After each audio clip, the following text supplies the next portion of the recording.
खुश नसीब हूँ पहले तो कि मुझे यहाँ पे इनवाइट किया गया गाने के लिए, तो नर्वस भी हूँ इसीलिए और बहुत खुश हूँ और it's an honour pleasure at the same time.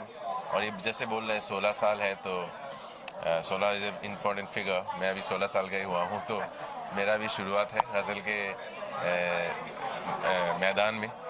तो कोशिश है कि I can enjoy the moment and बरसों से ये चाह था कि गज़ल के साथ कुछ करूं और पहला कॉन्सर्ट एक ख़जाना में है, तो मेरे लिए बहुत बड़ी बात है। And also it's also in aid with cancer patients and thalassemic patients, so the cause is very nice, तो दुगुना है खुशी इसीलिए।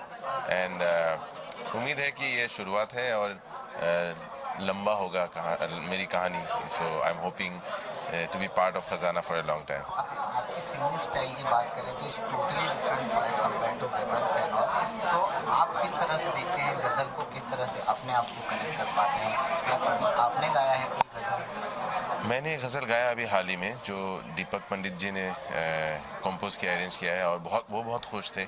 उन्होंने बोला है कि बहुत ही कम है आपके जैसे गाने वाले आज के इसमें गज़ल के उसमें, तो अब दीपक पंडित से सुनना बहुत बड़ी बात है, तो I am really thankful to him. और लोगों ने मेरी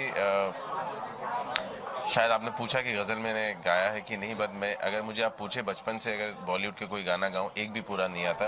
गज़ल पूछे तो 10 आएगा, तो मैं एक्चुअली गज़ल पहले गाता था, किसी को पता नहीं था। नहीं कुछ क्या गाऊं मैं, अभी ऐसे माहौल में सब तरफ लालाकारी है, तो कभी बाद में आपको आऊँगे शायद होपफुली वहाँ पर, तो तभी सुन लीजिएगा।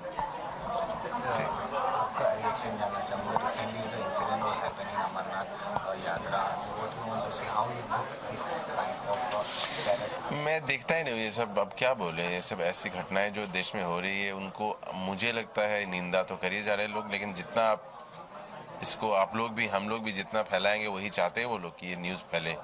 मैं तो कहता हूँ कि इसको जिनको काम करना है वो करे, उनको निपटाए और ख़त्म कर दे, और हम लोग इसको बढ़ावा ना दें। आई मीन तो इससे भी मैं तो असम फ्लड के बारे में आपको पता ही ना होगा शायद, 40 लोग मर गए, अभी 16 लाख लोग वहाँ पानी रास्ते में रह रहे हैं, सड़क पे रह रहे हैं, वो भी मौत है एक तरह का। लेकिन हमारे यहाँ ड्रामा को देश में ज़्यादा बढ़ावा मिलता है।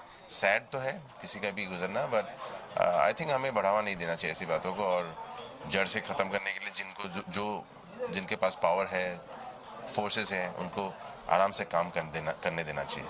Thank you so much. खाना और गज़ल खजाना के बारे में क्या कहेंगे? Thank you so much. For me, it's a really new experience because I'm basically from South. I'm a playback singer from Kerala,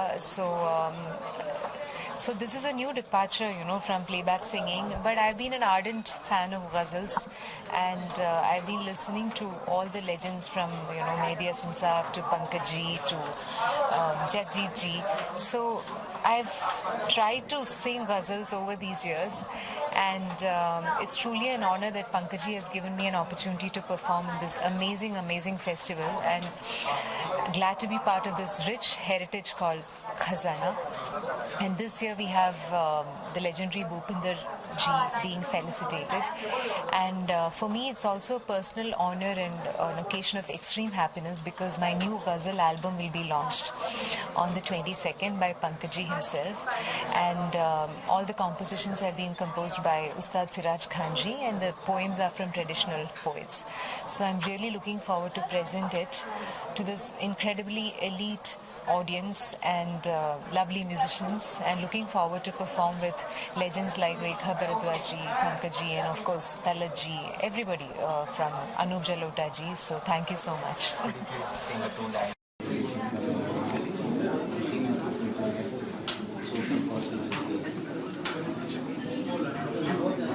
ऐसे में एक शेर याद आता है कि 16 बरस की बाली उम्र को सलाम, प्यार की पहली उम्र को सलाम।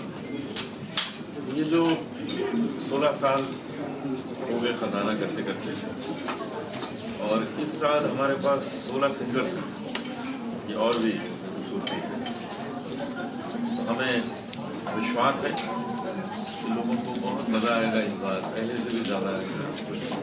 बड़े अच्छे सिंगर्स हम लोग जोड़े हैं इस बार, जो फिल्म म्यूजिक में अपना अच्छा नाम कर चुके हैं, जिसे हम मजरे सुनेंगे।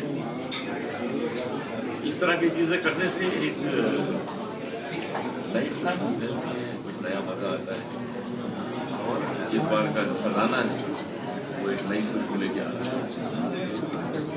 सर एक क्वेश्चन ये, जितने भी परफॉर्मिंग आर्ट्स हैं ना वो लाइव करें, लेकिन अब सर जितने भी इवेंट्स होते हैं उसमें पब्लिक नहीं पहुँचती, सोचती है कि सोशल मीडिया पे हम लोग बाद में देख रहे हैं, तो उसके बारे में आप क्या कहेंगे? मतलब सोशल मीडिया पे इतना हाइप है, बात करें वो 8 घंटा सोशल मीडिया पे मैं लोगों को यही कहना चाहता हूँ कि वो जरूर देखें, लेकिन रिपीट देखें, पहले लाइव देखें। लाइव का जो मज़ा है वो बहुत अच्छा है। उसके बाद जो हम उसको बाद में जो रिपीट देखते हैं उसको जो काफ़ी कुछ एडिट किया जाता है, एडिट करने के बाद कुछ चीज़ें आप मिस कर जाते हैं। इसलिए बेहतर है लाइव देखिए, उसमें वो सब देखिए जो वहाँ हो रहा है, पूरा रिस्पॉन्स देखिए, हर आर्टिस्ट का रिएक्शन देखिए, ऑडियंस में जो लोग बैठे हैं उनके रिएक्शन देखिए।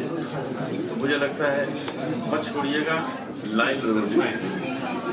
सर एक क्वेश्चन ये था कि जैसे कि आप ये हो रहा है कि स्टार्टिंग में शायरी होती थी वो फीमेल के ऊपर, मोहब्बत के ऊपर होती थी, ठीक है, अब जितने सब कुछ हो रहे हैं पॉलिटिक्स इसके बारे में, पॉलिटिक्स के बारे में, तो इसके बारे में क्या बोलेंगे? देखिए शायरी वैसे तो ये कहा गया है कि महबूब की बातें या महबूब से बातें, ये सर यही शायरी है।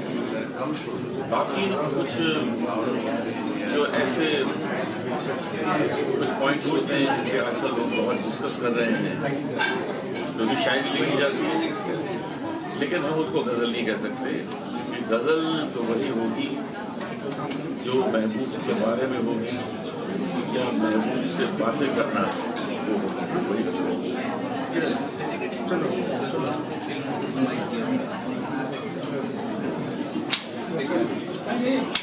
आज फिल्मों में गज़लों के लिए सच में जगह नहीं है, क्योंकि जिस तरह की फिल्में बनती हैं उसमें गाने चाहिए, बेबी डॉल, तो अब अगर उमराव जान बनेगी तो फिर गज़लों को जगह मिलेगी। लेकिन कुछ अरसे से फिल्में ऐसी आ रही हैं जिसमें भजन के लिए भी जगह नहीं है और गज़ल के लिए। Thank you sir.